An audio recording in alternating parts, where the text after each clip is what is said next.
But yeah, you're on tour, and you've been on tour with very many bands up through all these years.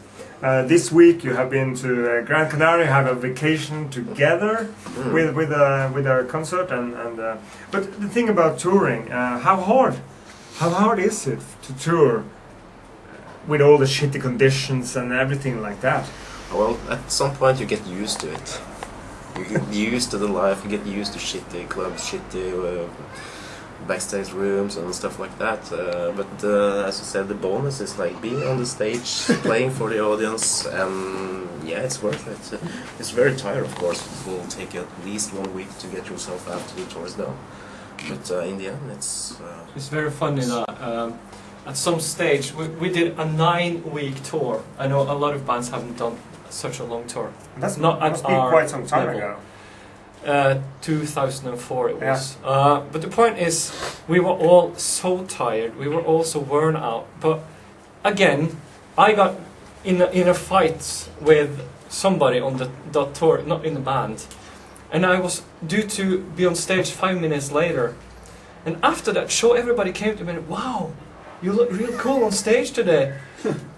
That was the guys in the band. And another day, maybe, Athera was really angry with somebody, and we were like, "Whoa, you're really, really heavy on stage today." It's like, because stage is where you get it out. The bullshit, the tiredness, all the kind of shit you get on tour, on stage, you pour it all out. So it's kind of been to a shrink every day or whatever. To me it is actually, so. Anyway. Go away! Yeah, but it's a personal thing, because you are actually on display in front of people you don't know for 1.5 hours. You're on display. I mean, as you said, the feeling of the day reflects on how you perform. You can be in a shitty mood and you can be sick, and you still try to do your best. But of course, if everything works and you're happy, then it all works so much better. So it's a very personal thing. To give that much of yourself, and of course to get shit back when you give everything is hard to deal with, but that's the thing we have to face. It's not easy, but it's all over fun. It's worth it. It's so cool because, as I said, a lot of times even L1 came and said like, "You were in a funny mood today on stage." I was like, "Was I? You didn't even realize." And yeah, I was kind of happy today. It's like, so it's all about emotions, it's all about energy, it's all about expressing yourself, kind of, as I said. I think about like being on stage. Like I've never been in a band, so I can't imagine that feeling even. But all the musicians says the same. Those bands who choose to play live, of course, they say that to see the people is so refreshing and filled with energy. But let's say if you play like a bigger stage than you did the other day, do you actually see the people? No. Yeah, but you can hear them. Yeah, but it's like you can compare this to being on a big soccer team. Because imagine you're on this arena playing a soccer match for 50,000 people, and you score the goal, in some final, and you hear the roar and enthusiasm and screams from the crowds, and they're pointing at you, or they're applauding you. That feeling, I can imagine, is quite similar to when you nail a song on stage in front of thousands of people, and you hit the last note, and you hear the scream coming at you, and you just feel your heart pound.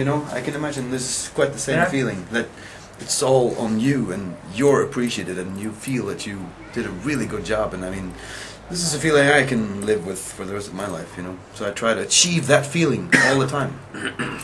This, I don't know, it's hard to explain. Of course, you have to experience it to really understand it. Yeah, but it's it's the best drug there is, because your body produces strange shit, that flows up and down, and you're just euphoric, you're just floating in some wave, and it's a magical feeling.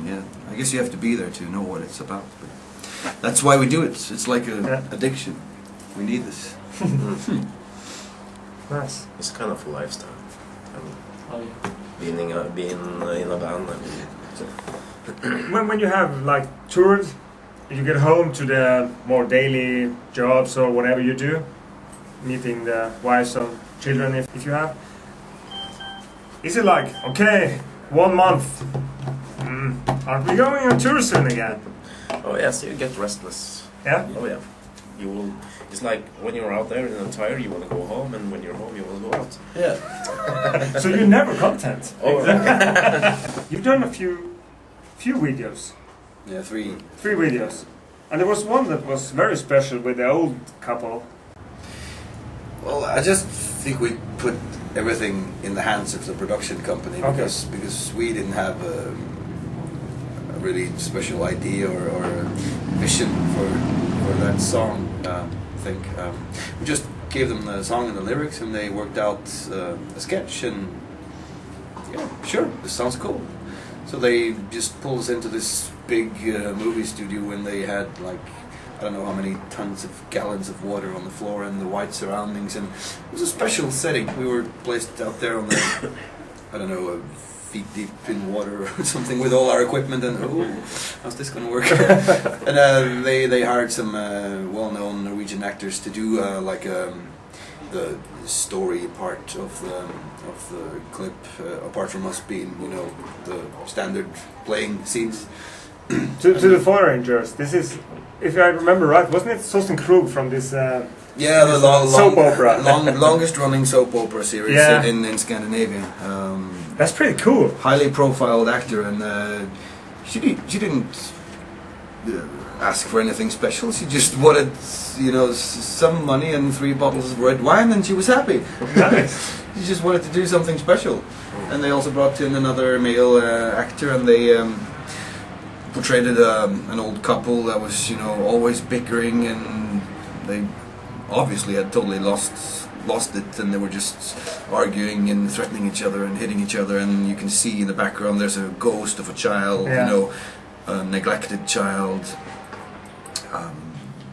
which then supposedly was theirs and is now no more. And he comes back and like haunts them and screams in their faces, and they still, after all these years, just are so consumed in their little bubble and just arguing and you know, fucking everything else over. And I don't know, there's no deeper meaning. It just has its cool vibe, the whole video. It's so sterile, you know, when they move to the clips of us, it's just like we're all in black, and the background and surroundings are all white, and there's just like water on the floor, and it's just like very, very surreal, and it jumps back and forth. Today with YouTube, I mean, to release a video is nothing special anymore, but this was a few years ago now. Yeah, 4 years. 4 years ago. Did it improve, or did it help the SUSPERIA? Definitely. It did. Once we made that video, I can see the advantages of making a video, because that song, Chemistry, has, you know, become one of our more popular songs. That's the point. And of course it has the ingenious intro, and it's like, you know, it's just branded in your forehead and in your mind, you know. It opens the album, and every time we play that song live, you know, just hitting the first 2-3 notes, you can just hear the roar. You know, that's the effect of having a video out there. More people know this song than maybe the others on the album, you know. So it's, yeah, it's a positive thing, for sure.